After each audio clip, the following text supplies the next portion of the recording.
মিয়ানমারের দিক থেকে যে স্টেটমেন্টটা করা হয়েছে সেখানে সংখ্যার কিছু বিভ্রাট আছে, যেটার সাথে বাংলাদেশের সরকার বা পররাষ্ট্র মন্ত্রণালয় একমত না। মিয়ানমারের রাষ্ট্রদূতকে ডেকে পাঠানো হয়েছে এবং শনিবারে মিয়ানমারের পররাষ্ট্র মন্ত্রণালয় থেকে একটা বিবৃতি দেওয়া হয়েছিল। তারা বলছে যে পরিস্থিতি উন্নত হলে 3,09,000 রোহিঙ্গা তারা ফেরত নেবে এবং একই সাথে তাদের বাঙালি বলে সেখানে উল্লেখ করা হয়েছে। আজকে যে ডেকে পাঠানো হয়েছে সেটা কি আপনার তলব বলবো কিনা? না, অবশ্যই না।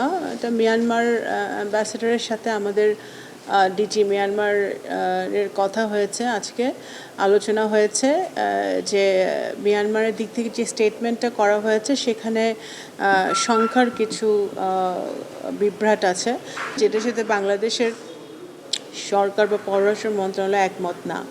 তো ওনাদের সাথে কথা হয়েছে যে ওনারা মিয়ানমারের অ্যাম্বাসেডার আমাদেরকে আশ্বস্ত করেছে যে মিয়ানমার সরকারের সাথে উনি কথা বলবেন এবং এটা ভেরিফিকেশন প্রসেস আছে, সেই ভেরিফিকেশন প্রসেসটা তারা শুরু করেছে কিন্তু ধীর গতিতে।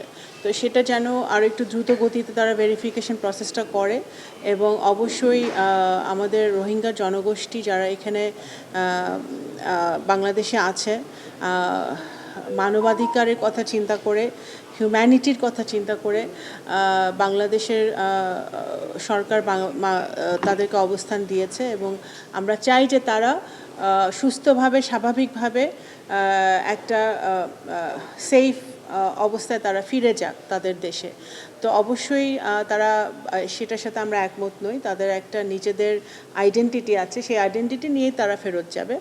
তো একটা ভালো পরিবেশেই মিয়ানমারের ডিজির সাথে অ্যাম্বাসেডার আলোচনা হয়েছে এবং উনি আশ্বস্ত করেছেন যে উনি সরকারের সাথে কথা বলে এই কাজগুলো দ্রুতগতিতে করবেন।